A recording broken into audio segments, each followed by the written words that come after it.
말씀 같이 보도록 하겠습니다. 누가복음 2장 40절 그리고 52절 이렇게 두 절 말씀입니다.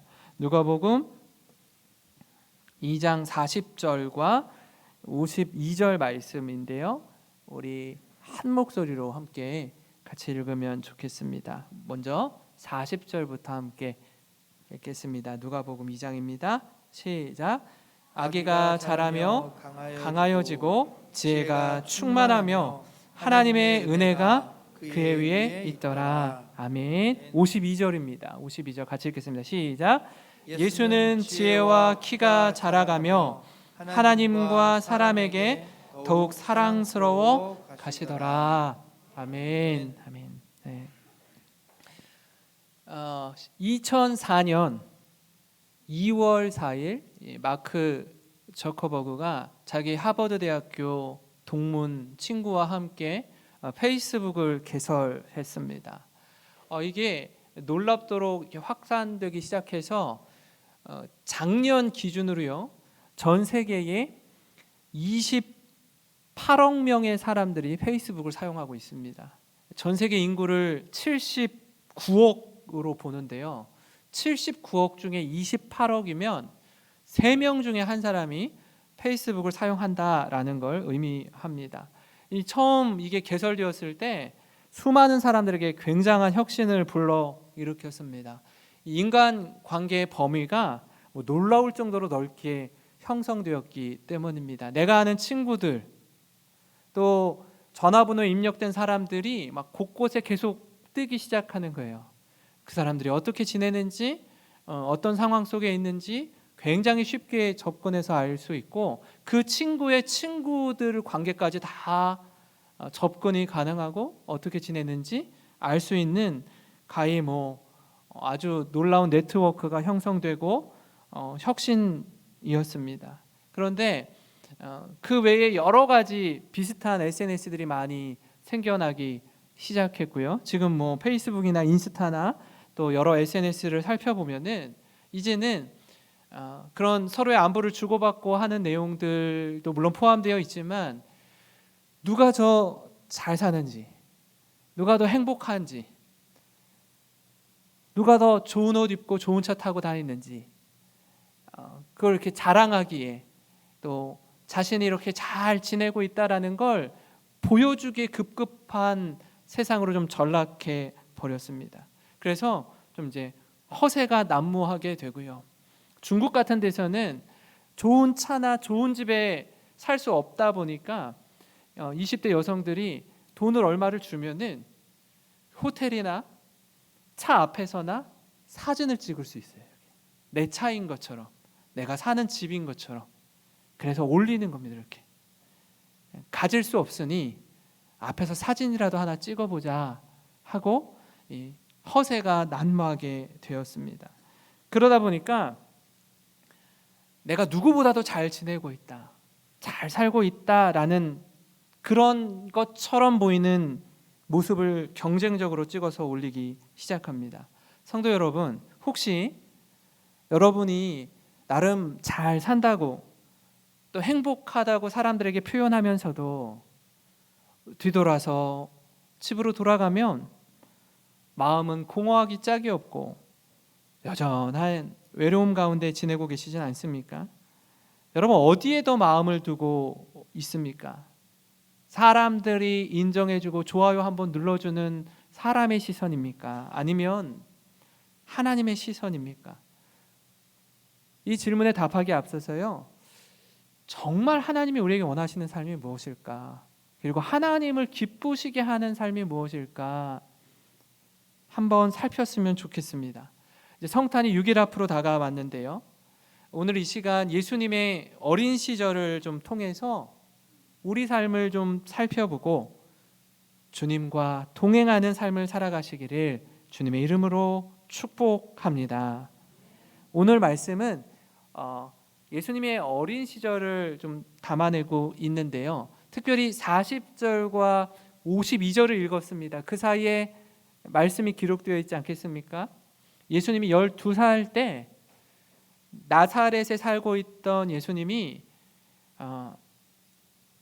예루살렘으로 와서 유월절을 지키는 장면입니다. 수많은 사람들이 3대 절기를 맞으면 자기 고향을 떠나서 예루살렘 성전에 와서 예배를 드리고 돌아갔습니다.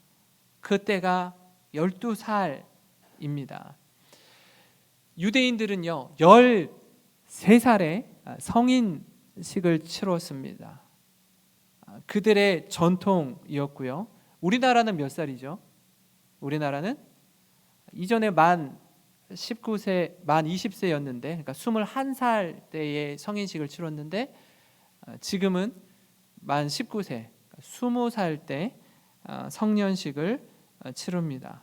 오늘날 교회에서 세례를 베풀 때는요 만 14세, 15세 정도, 한 중학교 2학년 정도 되었을 때에 이들이 스스로 자신의 신앙을 고백할 수 있다라고 여기고 그 이후에 세례를 베풉니다. 오늘도 세례와 입교식이 있는데요.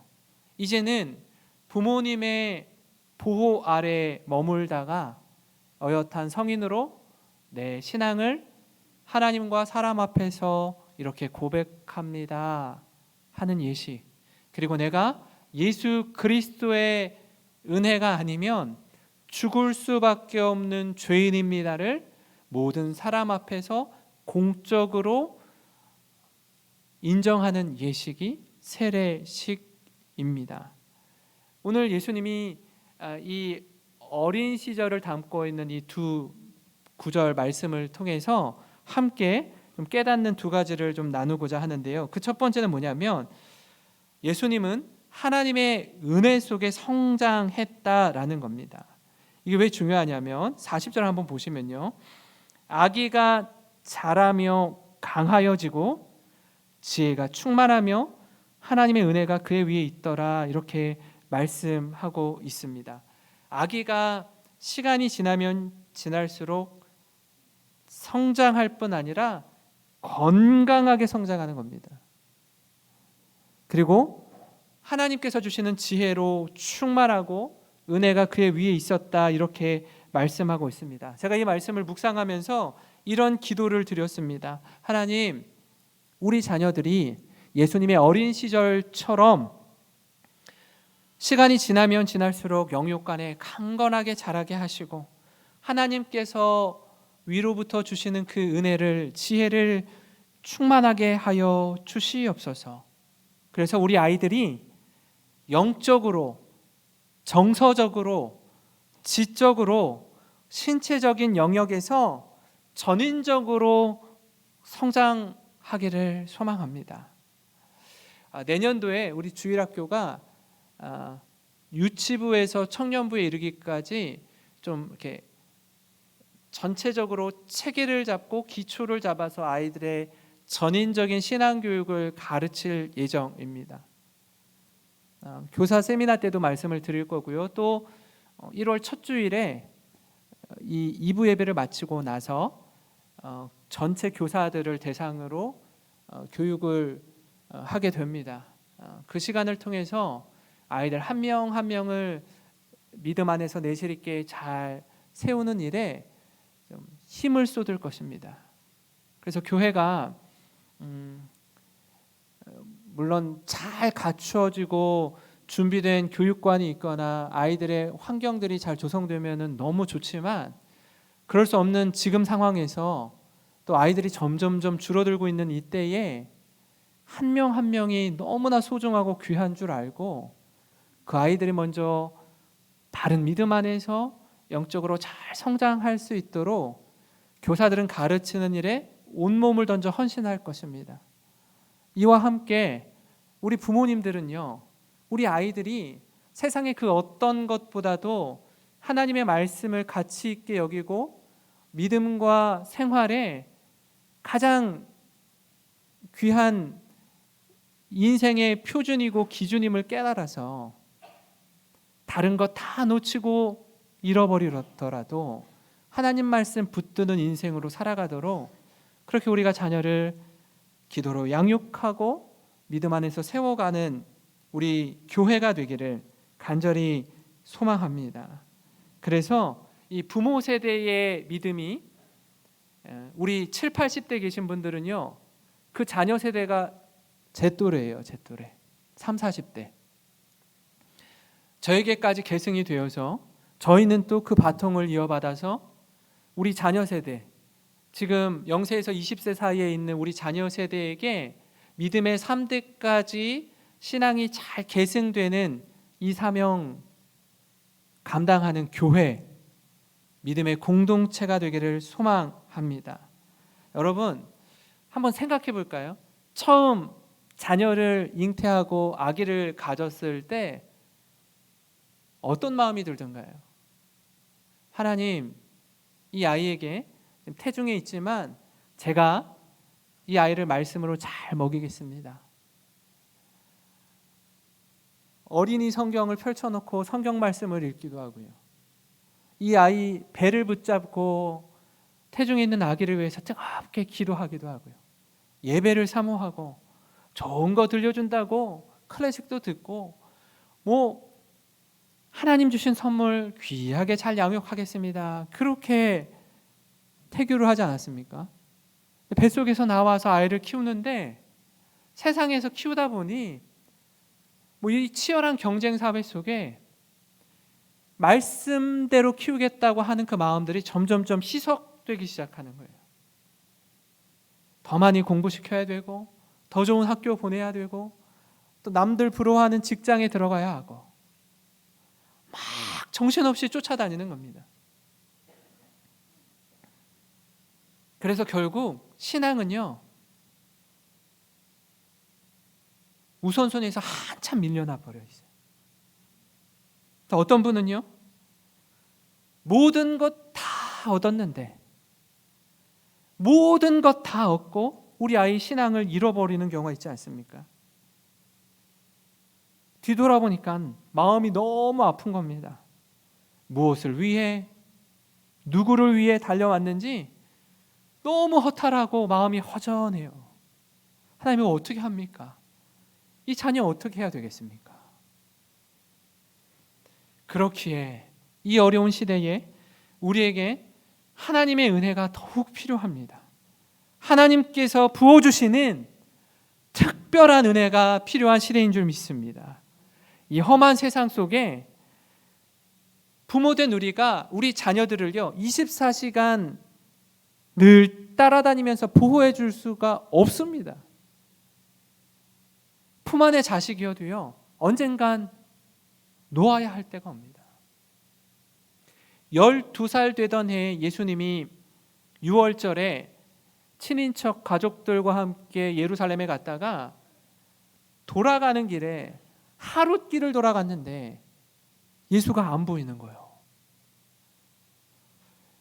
당시 이 문화가 이 한 아이를 온 마을이 키운다고 다 아름아름 아는 사람들이기 때문에 당연히 우리 아들도 이 무리에 함께 있을 거라 생각했는데 마리아와 요셉이 보니까 아들이 없어졌어요.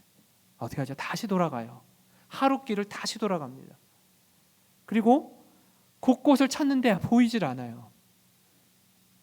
그때 뭐라고 얘기하냐면 성전을 보니까 성전에 가서 사람들과 주거니 받거니 이야기를 하는데 그 지혜가 놀랍습니다. 왜 여기 있었니? 예수님이 뭐라고 하냐면 내가 내 아버지 집에 있어야 되는 줄 모릅니까? 당신들이 우리 아버지인 거 맞지만 아버지 어머니인 거 육신에 내가 내 아버지 집에 있어야 할 줄 왜 모르십니까? 내년에 성인인 예수께서 육신의 부모님에게 이렇게 묻는 거예요. 내가 있어야 할 곳이 여기입니다. 말씀 안에 거하고 하나님의 은혜 안에 거해야 할 우리 자녀들이 어떤 면에선 부모의 우상이 되어버린 거예요. 빈둥지 증후군이란 말을 들어보셨습니까?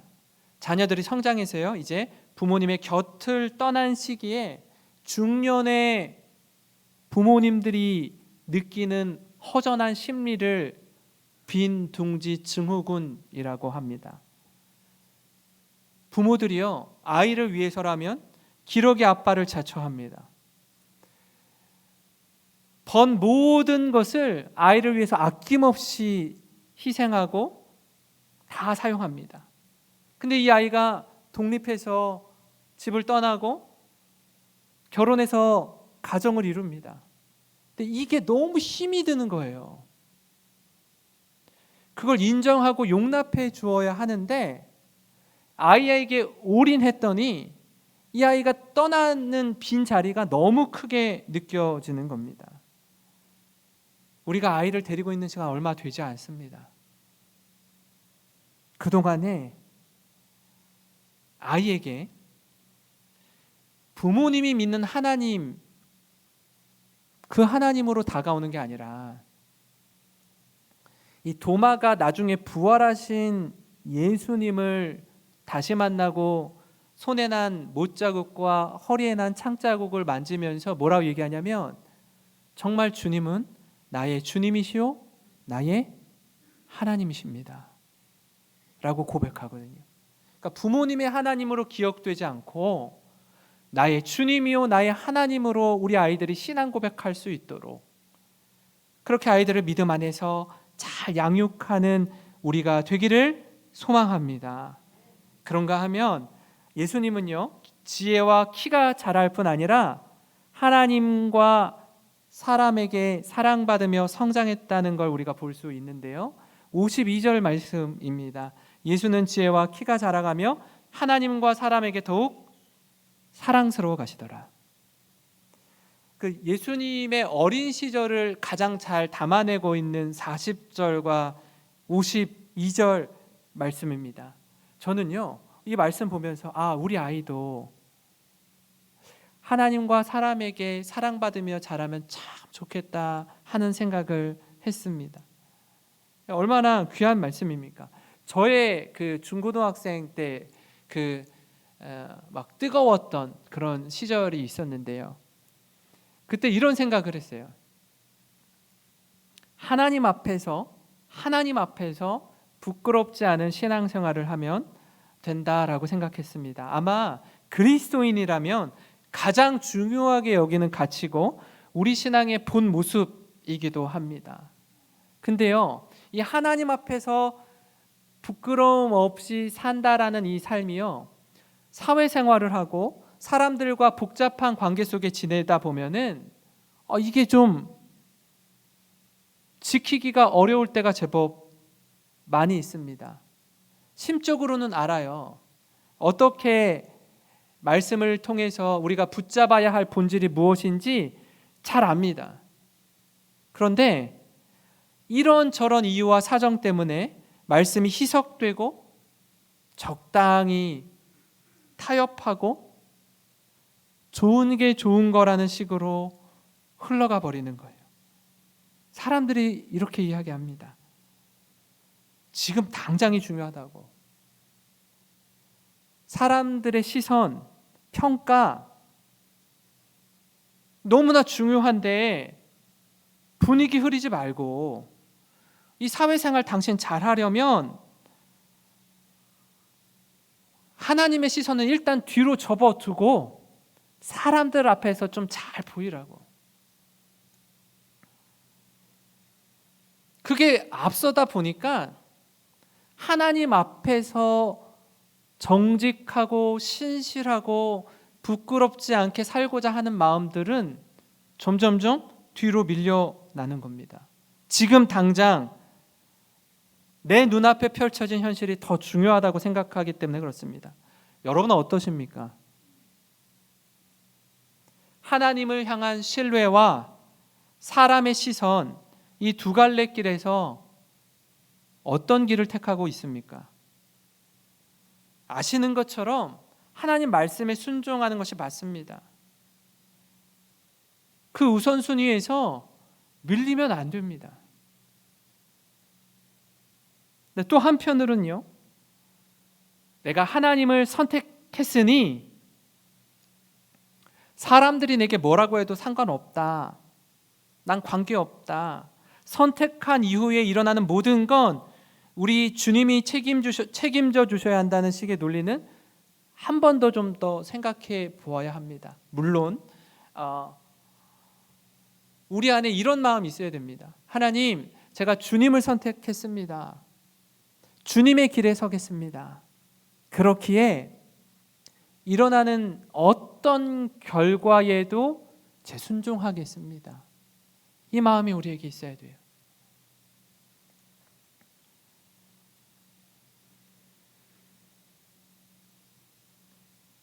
어떤 대가지불도 주님 감당하겠습니다.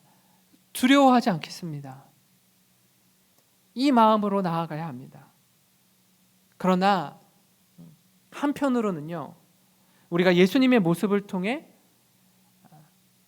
한 걸음 더 내디뎠으면 좋겠는데, 그게 뭐냐면 정말 하나님이 기뻐하시고 인정하는 삶을 살아갈 때에 하나님께 인정받는 것뿐 아니라 사람에게도 칭찬받는 삶을 사는 모습이 같이 병행되는 것, 이게 우리가 추구해야 될 가장 이상적이고 균형 잡힌 삶입니다. 우리 주변의 이웃들이요, 그리스도인이든 그리스도인이 아니든 관계없습니다. 하나님 앞에서, 말씀 앞에서 부끄럽지 않은 삶을 사는 사람은요, 세상이 우리에게 요구하는 수준 이상의 삶을 살기 때문에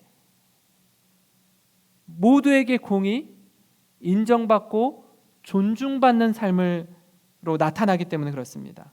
그렇기에 가까이 지내는 사람을 대할 때 누구보다 사랑하고 존중하고 아끼는 마음이 자연스럽게 흘러갑니다. 이 두 가지 고민을 해야 되는 것이 뭐냐면, 반쪽 신앙은요, 하나님은 분명히 나를 인정하는데 사람들은 나를 인정하지 않는다 라고 생각하는 거예요. 다시요.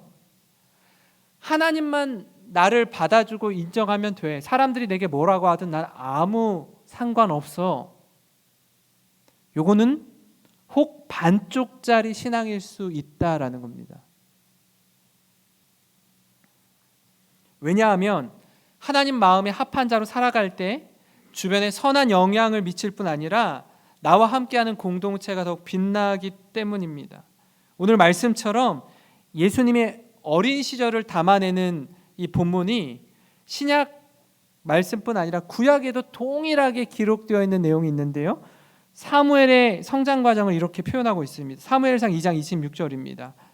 한번 같이 읽겠습니다. 아이 사무엘이 점점 자라매 여호와와 사람들에게 은총을 더욱 받더라.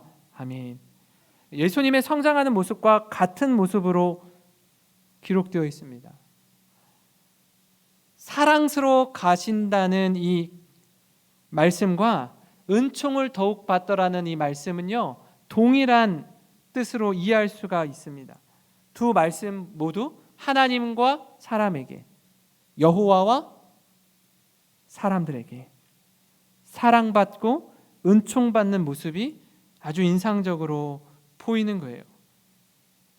조금 더 구체적으로 이 로마서 말씀은 우리가 그리스도인으로 살면서 그리스도인다움이 어떻게 나타나야 하는지 좀 더 구체적으로 말씀하는데요, 오늘 말씀 중에 다 잊어버려도 좋습니다.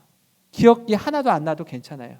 요 말씀 하나는요, 가슴에 새기고 또 암송하셨으면 좋겠습니다. 로마서 14장 18절 말씀인데요, 우리 한번 같이 읽겠습니다. 시작. 이로써 그리스도를 섬기는 자는 하나님을 기쁘시게 하며 사람들에게 칭찬을 받느니라. 아멘. 그리스도를 섬기는 자는 어떻다고요? 하나님을 기쁘시게 한대요. 하나님만 기쁘시게 하는 것이 아니라 어떻게 해요? 사람들에게도 칭찬받는데요. 이 두 가지가 같이 가는 거예요. 우리 교회 성도라면, 우리 교회 직분자라면 어디를 가서도 여러분이 속한 직장이나 경영하는 사업장이나 뭐 세상에서 나가서 이렇게 지낼 때 이 두 가지가 같이 가야 돼요. 그러니까 명분만 있고 직분만 뭘 받아서 그것으로 자꾸 여러분을 증명하려고 하시면 안 돼요. 그 직분을 받았는데 그 직분대로 살기는커녕 처음 신앙생활하는 초신자들보다 못한 신앙생활을 하고 있으면요, 안 받는 게 낫습니다. 없는 게 나아요. 나이가 들면 들수록 사람이 50이 넘어가면 명예욕이라는 게 엄청나게 강해진다라고 하더라고요. 돈도 좋은데 명함에다가 뭐 하나로 새길 수 있는 명예, 여기에 혈안이 되는 거예요. 여기에